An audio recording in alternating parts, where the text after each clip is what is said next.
কোনটি পূর্ণবর্গ সংখ্যা? এই প্রশ্নের উত্তর দিতে গিয়ে বেশিরভাগ ছাত্রছাত্রী কী করে, যে অপশানগুলোর যে সংখ্যাগুলো আছে সেগুলোর বর্গমূল করে, যেটার বর্গমূল করে অঙ্কটা বার করতে চায়, কিন্তু সেটা করতে গেলে অনেকটা সময় চলে যাবে।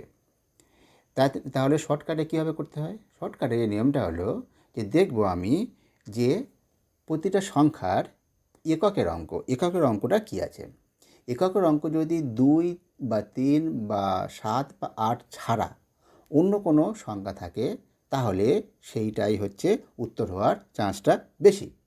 এবার উত্তর হওয়ার নিশ্চিতভাবে বুঝবে কী করে? নিশ্চিতভাবে বুঝবে এইভাবে, যদি তিনটে অপশানের সংখ্যার এককের অঙ্ক 2 বা 3 বা 7 বা 8 হয় এবং চতুর্থ অপশানটা ওই কটা সংখ্যা ছাড়া অন্য কোনো অঙ্ক হয়, তাহলে বলে দেবো চতুর্থ অপশানটা হলো উত্তর।